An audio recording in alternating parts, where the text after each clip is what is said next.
What do League of Legends, Rocket League, and Super Smash Bros. Have in common? Well, not much apart from the fact that they are all heavily played, but what if we combined all three? Introducing the closed beta to Omega Strikers. I'm gonna be honest, I don't think I've ever played a game similar to this before. What even is the genre for this game? It feels like I'm back in 2005 playing Dota for the first time.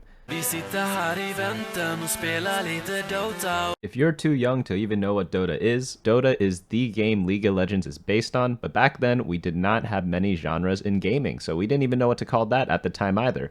That type of game would soon be called a MOBA, which is a multiplayer online battle arena. Super Smash Bros. Is a fighting game. And lastly, Rocket League is a soccer game in America, but a football game everywhere else in the world. Where does that leave Omega Strikers then? Omega Strikers started in 2020, also known under the codename of Project P by Odyssey Interactive. Turns out, if you get a bunch of developers from a small indie company, and then actually make a small indie company, good things could happen. Odyssey Interactive is mainly comprised of ex-Riot Games employees who worked on League of Legends and Teamfight Tactics. I would assume they are looking to replicate that success and perhaps go even farther with Omega Strikers. In a world where most new games are either pay-to-play, freemium, or pay-to-win, Omega Strikers aims to create a game with longevity, competition, and inclusivity. Since Omega Strikers is so new, there are only 10 characters right now, but even then, there's going to be already a character that's built for you. They're also releasing a bunch more in the coming weeks. I won't lie, I feel like there are so few successful mass appeal games. The most influential games that I can identify from 2000 to today are World of Warcraft, League of Legends, and Fortnite. However, what worked in 2005 isn't going to magically work again in 2022, let alone 2035. You can't just make a MOBA clone and compete against the popularity of League, the cult of Dota, and mobile already has Mobile Legends. I also don't think this game is going to be a fad like Among Us or Fall Guys, because there's a next generation of gamers, and that's what Omega Strikers is focused on. So that brings up the question, what is the next generation? Well, most young gamers play on their phones now, but does that mean mobile is the future? While no one can know for sure, the issue with mobile games is that there's not much of a sense of community or engagement. It's like a YouTube video with 1 million views but only 100 likes. So definitely smack daddy that like button down below if you have not done so already. So how do we get more engagement? I'll get into some neat features in Omega Strikers that promotes engagement, such as a streamer mode later on. But first, PC games probably have the most engagement from things like guilds in World of Warcraft, and the streaming and content creator focused communities in new games such as League of Legends and Fortnite. Omega Strikers will be cross-platform in hopes to combine the two, while also adding on consoles later on. While I have only played Omega Strikers using a keyboard and mouse, I do think a controller would be a great way to play the game. While cross-platform is nothing new, we all know how new games have lazy ports that don't really give the same gaming experience from platform to platform. How Odyssey brings each platform together could determine its future, and how Omega Strikers could change gaming forever. He said it! He said it! So you have all seen the gameplay in this video. How would you even describe it? Someone told me it's Super Smash Air Hockey. Honestly, if I were to describe it, it's just fun. That's really all there is to it.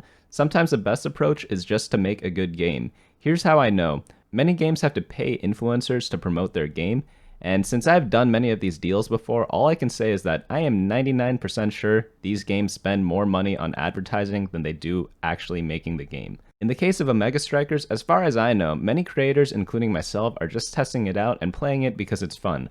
No money involved, at least not yet, which means Odyssey, hopefully, just spent their money on making a good game instead. So now onto the game. I can't believe we've barely talked about that so far, and of course I'll let you know how to play the game too.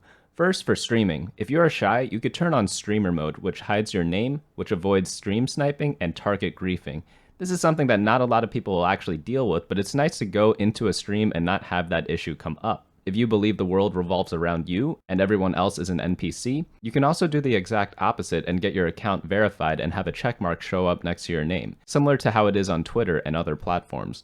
Let's move on to esports. I feel like esports and competition is one of the easiest ways to build a community. I remember doing endless nights of arenas in WoW, and I've met some people playing in League of Legends tournaments 10 years ago, and I still talk to them today. The most dedicated of fans in a game are also most likely to be involved in some aspect of esports, whether it be watching or participating. Right off the bat, Omega Strikers is holding a collegiate tournament in November with over 120 universities. Imagine the network you have to build up to be able to contact all of those and organize one event for a particular game. What that shows is that people came to play this game, and that's really all that matters at the end of the day. If people play a game, it's going to be popular. I've heard so far in the playtest, there has been a high rate of player retention, and even in the Discord servers, I remember seeing one time they had to tell people to stop talking so much in it because they wanted it to be focused on a particular event instead of just talking about the game in general. That's how excited people are about this game. If you want to talk about the game, I have a Discord server over here. Link is in the description below. Go join that. I'll be hanging out there with a bunch of people I already know who play the game,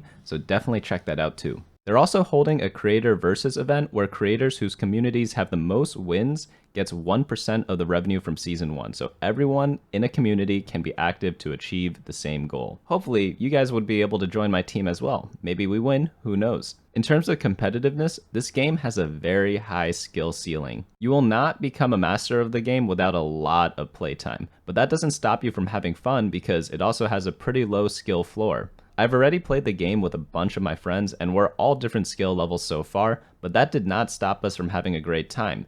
Just like a condensed game of soccer, you'll need 2 players and a goalie. The point of the game is to knock the ball, or core as it is referred to in the game, into the enemy's goal. You can also attack opponents, which makes them more vulnerable to being pushed off the field, resulting in a knockout where they will have to wait for a respawn. That's where the Super Smash Bros. Comes in.